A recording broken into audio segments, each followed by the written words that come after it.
ensemble des émotions liées au sentiment de fatalité vis-à-vis du réchauffement climatique. Donc ensemble des émotions liées au sentiment de fatalité vis-à-vis du réchauffement climatique. Donc en vrai, l'éco-anxiété c'est quoi? C'est l'anxiété qui est liée aux différentes crises climatiques que l'on connaît de plus en plus au cours des dernières années. Voilà, ça peut être les feux de forêt, ça peut être les inondations, les canicules répétées, la neige en plein avril, enfin voilà, en gros le dérèglement climatique crée chez les jeunes, j'ai regardé sur internet, ils disent un peu les moins de 40 ans, ça touche plus les moins de 40 ans. Voilà, globalement, ça touche plus particulièrement les personnes de mon âge. Surtout quand on est issu d'une formation sur l'environnement. Enfin, je sais pas. En tout cas, moi c'est mon cas. Donc, l'éco-anxiété c'est tout ça. Donc, l'anxiété déjà, c'est quelque chose de compliqué parce que j'ai vu regarder sur internet un peu les définitions de l'anxiété. C'est la peur, c'est la crainte, c'est de l'inquiétude causée par l'incertitude, l'attente ou l'angoisse. Et donc c'est quelque chose qui peut durer dans le temps. Et donc c'est plutôt un trouble d'anxiété. Donc ce n'est pas vraiment une émotion. Parce qu'une émotion normalement c'est quelque chose qui dure quelques secondes. L'anxiété ça peut durer dans le temps et ça peut être grave des fois. Des crises d'angoisse aussi, voilà. C'est vraiment quelque chose de complexe, voilà. Donc l'éco-anxiété, vous pouvez également faire des recherches sur internet si vous le souhaitez. C'est quelque chose qui touche, qui est d'actualité en tout cas. C'est un type d'anxiété lié du coup à l'environnement, les crises climatiques. Donc moi je voulais juste faire cette vidéo à titre informatif parce que juste pour dire s'il y a des personnes qui se sentent concernées par cela, vous dire que vous n'êtes pas seul en tout cas et qu'il y a beaucoup de personnes qui souffrent un peu de ce trouble-là de l'éco-anxiété et il existe aujourd'hui des groupes ou des accompagnements. En tout cas moi dans mon école ils en font, enfin, j'ai vu ça passer en tout cas, des groupes de parole sur ça. Voilà. Donc pour raconter juste un petit peu moi mon point de vue et tout, moi j'ai fait des études d'ingénieur en agronomie, donc tout ce qui est passé aussi un peu sur le développement durable, l'environnement, l'écologie. Et en fait ces études elles m'ont mis une certaine pression puisqu'on a eu des débats, des paroles difficiles des fois dans des cours. On a travaillé la théorie de l'effondrement. Ouais, c'était pas hyper joyeux, voilà. Peut-être que j'étais pas quelqu'un d'hyper optimiste non plus à ce moment-là. Mais voilà, ça met une certaine pression, c'est ce genre d'études. Parce qu'on nous dit, oui, c'est à vous, les ingés agro, de nourrir la population et de protéger la planète. En gros, what the fuck, les deux plus gros enjeux, quoi. Donc moi personnellement ça m'a mis un peu la pression et quand t'as des cours où on te montre des courbes de température par des chercheurs et t'es hyper baigné là-dedans, et soit ça peut motiver ou je sais pas, ça peut donner envie aux gens de se battre pour ça, mais moi ça m'a fait un peu de l'éco-anxiété quoi. La pression et l'anxiété vis-à-vis de tout ça, voir la réalité des choses. Ouais, c'était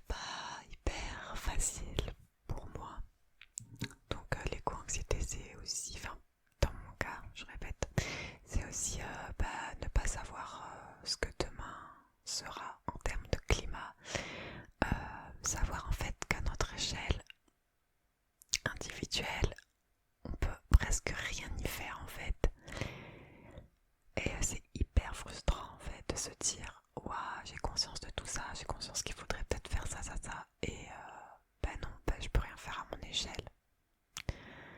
Oui, oui, bien sûr, je peux trier mes déchets, je peux... voilà, toutes les actions individuelles qui pour moi relèvent du bon sens, d'accord, de chacun. Mais de manière collective, entreprise, politique, machin, je n'ai aucune influence sur la décision du gouvernement, les choses comme ça. Du coup, c'est quand même frustrant. Voilà,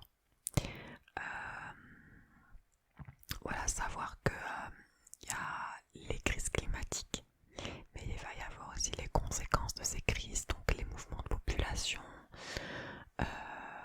Voilà, les gens qui vont un moment ils vont plus pouvoir vivre dans certains pays et ils vont revenir chez nous. Voilà, c'est plein de conséquences. Moi, il y a des choses qui me font vraiment peur. Après, peut-être que j'imagine le pire, mais en tout cas, oui, moi j'ai peur qu'un jour il faille se battre entre guillemets pour avoir de l'eau potable. C'est quelque chose qui me fait peur parce que là, c'est hyper facile, ça nous paraît acquis. Mais là, avec les sécheresses par exemple, ouais, c'est quelque chose qui...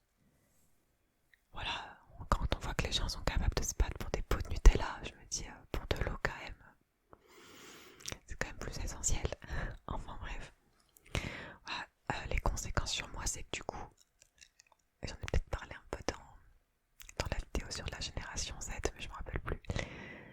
C'est que j'arrive pas beaucoup à me projeter dans une entreprise, vous voyez, dans un poste. J'arrive pas à me projeter, en tout cas à long terme, genre sur 10, 20 ans. Parce que je me dis, autant il va se passer un truc, je sais pas, un truc en fait climatique, quoi, un truc externe. Voilà, du coup, j'arrive pas à me projeter loin dans un poste, dans un emploi.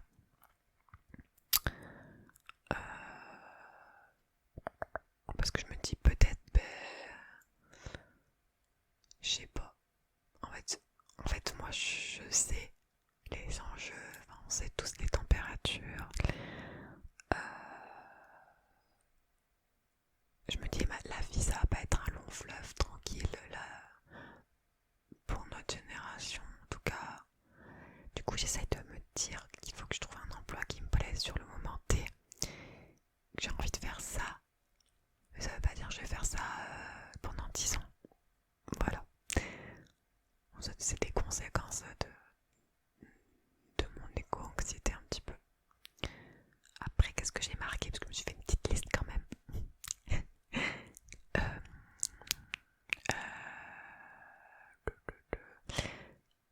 Ah oui, j'ai marqué ne pas arriver à fermer les yeux, les sentiments de culpabilité, faire comme si c'était rien.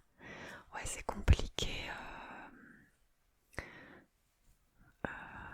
de faire comme si rien ne se passait. Alors maintenant, quand je vous parle aujourd'hui, c'est vrai que j'essaie de prendre du recul et me dire qu'il faut que je vive aussi ma vie et qu'il faut pas que je me bourre non plus d'informations qui vont me déprimer. Voilà, on est beaucoup, je pense, à des fois ne plus regarder les informations parce qu'on se dit que tu regardes les informations, il n'y a que des mauvaises nouvelles. Vraiment, je sais plus c'était quand, je crois que c'était l'été dernier ou l'année dernière ou il y a 2 ans, je sais plus. Les infos c'était incendie au Brésil, guerre, enfin il y avait genre 5 trucs, c'était hyper négatif. Et moi déjà sans ça, j'arrive à être négative, donc j'ai pas envie qu'on me rajoute tout ça, donc j'ai conscience de des choses qui se passent, mais j'essaie de pas non plus trop regarder les journalistes quoi qui peuvent me dire, parce que eux ils font leur travail, oui bonjour, il y a un incendie, blablabla, bla, bla, bla. Ça a causé, ça a brûlé 300 hectares, blablabla. Bla, bla. Sauf que derrière, nous on reçoit pas juste l'information, on reçoit, enfin moi je reçois plein d'autres choses. Je me dis, oh merde, l'agriculteur il va pas récolter, ah merde, il y a la flambée des prix, ah merde, il y aura plus de ci, ah merde, il y aura pas de ça. Bref, je dis, oh merde, toute l'eau gaspillée aussi à éteindre ces incendies. Bref, moi ça va très loin des fois, donc j'essaie de prendre du recul par rapport aux chaînes d'information. Voilà, et quand je dis le sentiment de culpabilité, c'est que je suis humaine, je fais partie du système, je fais partie de la société, et quand tu fais rien, enfin quand t'as l'impression de te servir à rien, de faire rien, du coup des fois tu te sens un peu coupable, parce que finalement on participe tous un peu à la pollution, au réchauffement climatique, donc on peut limiter, mais voilà, on peut limiter, on peut faire des bonnes actions, c'est le principal. Je fais pas cette vidéo pour qu'on déprime tous ensemble, hein, parce que je suis capable de faire déprimer les gens, attention. Après, ah ouais, j'ai marqué un autre tiret, c'est la question des enfants. Voilà, aujourd'hui on est vraiment très très nombreux sur Terre, et un enfant en termes écologiques c'est pas bon quoi aujourd'hui. Mais voilà, c'est quelque chose d'hyper compliqué. C'est un sujet qu'on a parlé dans ma classe quand on était en école d'ingé. On était majoritairement des filles, d'accord, et on était plein à pleurer parce qu'on se sentait un sentiment d'injustice, vous voyez, vis-à-vis de ça, vis-à-vis que on doit réfléchir aujourd'hui si on fait un enfant aussi pour des raisons écologiques et des raisons d'éco-anxiété, parce que si on fait un enfant, voyez le monde qu'on lui offre aussi quoi. Après oui, vous inquiétez pas que depuis je mets aussi du recul là-dessus, mais voilà, c'est des questions que je me suis posées, auxquelles j'ai réfléchi, et c'est quand même à prendre en compte, je pense, peut-être, c'est mon avis.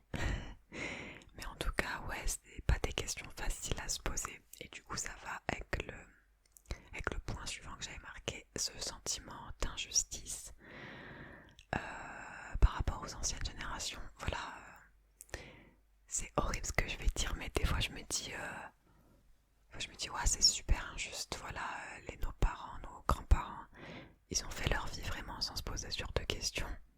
Peut-être qu'il y avait des autres questions, je dis pas qu'il n'y avait pas d'autres problèmes. Là, c'est un problème sur l'avenir, sur la vie de la planète. Voilà, moi, si j'ai un enfant un jour, j'aimerais qu'il connaisse les abeilles, qu'il connaisse. Je sais pas. Voilà, j'aimerais pas qu'il crève. C'est horrible ce que je dis. Non, mais avec 40 degrés l'été, enfin, j'aimerais qu'on aille à la plage sans se brûler. Voilà, c'est des choses. En fait, j'aimerais avoir mon enfance pour mes enfants aussi, quoi. Enfin, en termes de qualité, de climat, même si, bon, ça augmente depuis quelques années, mais au début des années 2000, on va dire que ça allait quand même, mais bon. Voilà, du coup, ce sentiment un peu d'injustice, et après, du coup, c'est aussi, ça fait lien avec la vidéo sur la génération Z, ça fait lien avec tout ça. Ce sentiment de non-compréhension aussi, du coup, par nos aînés. Après, il y en a plein qui comprennent tout ça et qui sont dans la même optique. Mais voilà. Du coup, il y en a beaucoup qui disent oui, il faut adopter, blablabla. Bref, la question des enfants, elle est pas facile quand t'as un peu d'éco-anxiété, parce que déjà t'as de l'anxiété pour toi. Donc pourquoi tu ferais un enfant pour transmettre cette anxiété sur la crise climatique? Ouais, c'est vraiment une question difficile. Ensuite, qu'est-ce que j'ai marqué? Du coup, j'ai marqué, je fais un point qui écrit pas les mêmes rêves et pas les mêmes ressources / possibilités que les anciennes générations. Ça rejoint un peu le truc des enfants, c'est que du coup, aujourd'hui on doit se trouver de nouveaux rêves, de nouvelles possibilités, avec des ressources limitantes.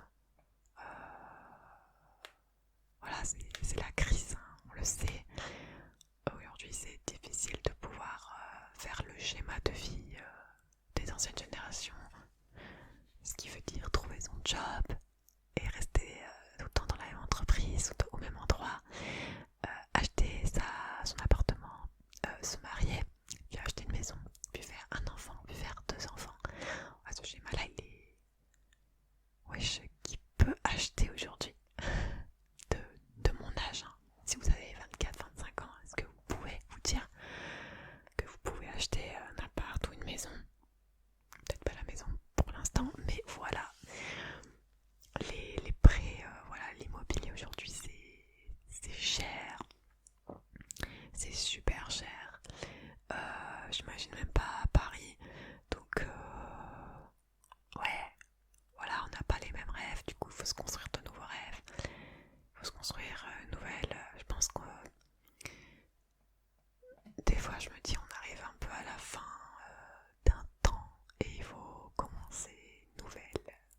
dire ah mais déjà j'ai 25 ans, j'ai même pas de job.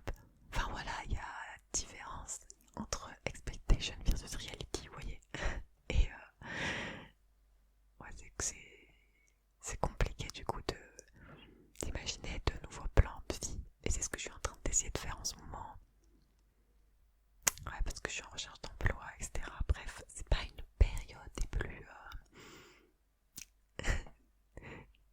plus cool. Et ensuite, j'avais mis un dernier point, mais qui est du coup en lien avec la vidéo sur la génération Z. Et je suis pas du tout coiffée. Et bref. Et le dernier point que j'avais mis, c'était notre rapport du coup au travail est bien différent. Et en fait, pour moi, déjà, l'éco-anxiété, c'est peut-être une cause de tout ce que j'ai un peu dit dans la vidéo Génération Z, vous voyez. Parce que en pensant à tout ça, même si je fais un travail sur moi et que je me dis ok Pauline, pète un coup, détends ton string, la vie ça va, le ciel est encore bleu, blablabla, bref, même en ayant même en m'entourant de personnes positives, blablabla, et ben voilà, mon rapport au travail il est différent parce que du coup ouais, oui, j'ai pas envie de me donner à 2000%, sacrifier ma life pour quelqu'un, sachant que peut-être il va se passer des choses d'un point de vue climat. Tu sais, demain, en fait, je me dis, imagine, je me suis donné à 2000% pour un travail qui peut-être me plaît même pas forcément, quoi. Mais qui me bouffe, vous voyez. Et à un moment, je sais pas, il y a une tempête. Ouais, je fais l'extrême. Il y a une tempête, voilà, je me retrouve coincée sous presque le décès, quoi. Je me dis mais what, j'aurais pu faire ça de ma vie, ça de ma vie, ça de ma vie. Et voilà, je pense qu'aujourd'hui on est beaucoup à penser ça. Le monde du travail il est tellement, en fait je trouve le monde du travail, mais ça fera que je fasse une vidéo sur la recherche d'emploi parce que on l'avait dit aussi dans le sondage, mais le monde du travail c'est un monde que je comprends très mal. Enfin, je le comprends, enfin, j'ai compris les mécanismes, j'ai compris cet esprit, enfin, je vois ce que c'est, que j'y étais un peu, mais que j'accepte pas forcément tous les aspects. Je comprends pas pourquoi on change pas des choses. Je trouve qu'il est en décalage vraiment avec les pensées, avec voilà. Je trouve qu'il faut jouer un rôle des fois au travail. En fait, j'aime. Ah, c'est trop compliqué. Vraiment, c'est compliqué dans ma tête.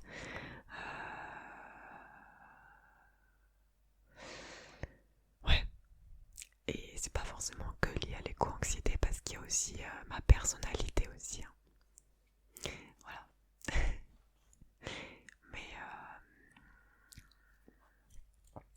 Mais voilà ce que je pouvais vous dire un peu de l'éco-anxiété. Je sais pas si ça vous touche aussi.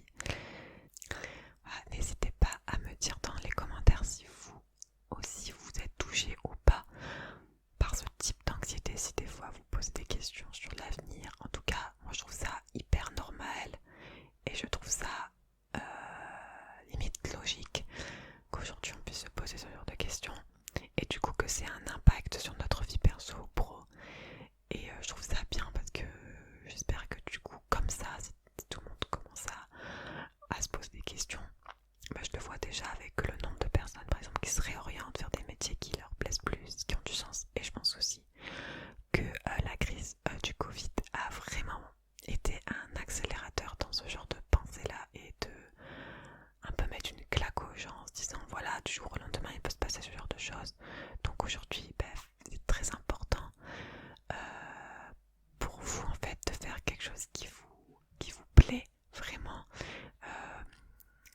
Voilà, essayez de commencer, si vous avez des rêves depuis longtemps, de commencer à faire des recherches, à essayer d'envisager peut-être soit une reconversion, soit une passion que vous n'avez jamais faite par peur, honte.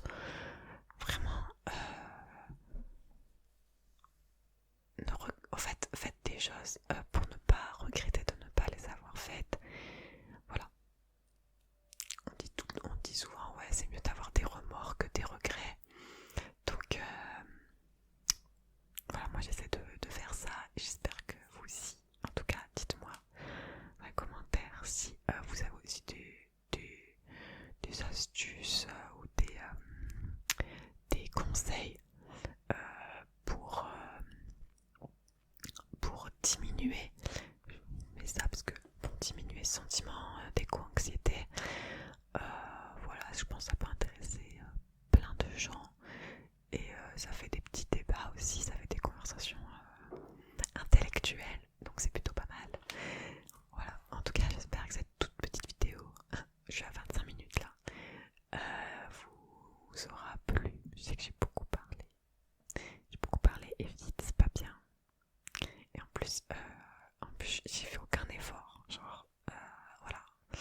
excusez-moi, non je suis pas à poil, j'ai un débardeur aussi.